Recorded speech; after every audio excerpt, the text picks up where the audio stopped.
ரீசெண்டாக இருந்தார் ஒரு வாஸ்து ஆராய்ச்சியாளர் ஐயா, அவர் ரவி ரமணா. சார். ரவி ரமணா அவர் யாரெல்லாம் எனக்கு தெரியாதுங்கம்மா.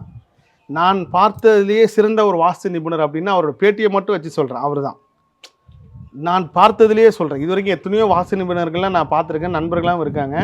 ஆனால் ஒரு மனிதன் இந்த அளவுக்கு ஆராய்ச்சி பண்ணியிருப்பாரா எப்படின்னு பார்த்தீங்கன்னா, நான் ஒரு விஷயத்தை கண்டுபிடிச்சேன். மனிதனுக்கு இயற்கை வந்து தினமும் வாய்ப்பு கொடுத்துக்கிட்டே இருக்குது.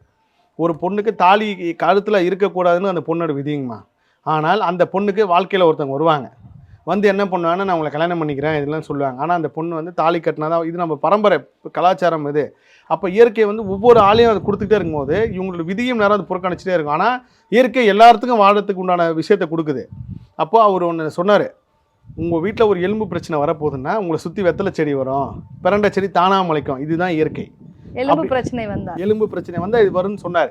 இது நான் அதுக்கு முன்னாடி நிறைய விஷயங்கள் இயற்கை எப்படிலாம் மனிதன் வந்தப்போ நான் மிரண்டப்பா இப்படி கண்டுபிடிச்சிருக்காருன்னு சொல்லி அதுக்கப்புறம் அவரோட நேர்காணலாம் நான் பார்த்துக்கிட்டே இருக்கேன். இந்த வாஸ்து சம்மந்தப்பட்ட விஷயம் வந்து என் குருநாதருக்கு நடந்ததே ஒன்று. என் குருநாதர் வந்து ஒரு வாஸ்து சம்மந்தமாக ஒரு இடத்துக்கு போகிறாரு. போயிட்டு வந்து நான் அவர் என்னை சிவன் கோயில் வாசலை வந்து பிக்கப் பண்ணிங்கன்றாரு. அங்கே போனதுக்கப்புறம் அந்த வீட்டில் ஏதோ சாப்பிட்டான்னு சொன்னார். என்னை கூப்பிட்டு சொல்கிறாரு, நான் பெரும்பாலும் வாஸ்து பார்க்குற வீட்டில் பச்சை தண்ணி கூட குடிக்க மாட்டேன் கோபி. ஆனால் தெரிஞ்சோ தெரியாத அந்த வீடு அவ்வளோ மோசமான வாஸ்து இருந்துச்சு. நான் வந்து அந்த வீட்டில் இருந்து குடிச்சிட்டே எனக்கு நல்லா தெரியுது, எனக்கு அது பெரிய வேலை செய்ய போகுதுன்றார்.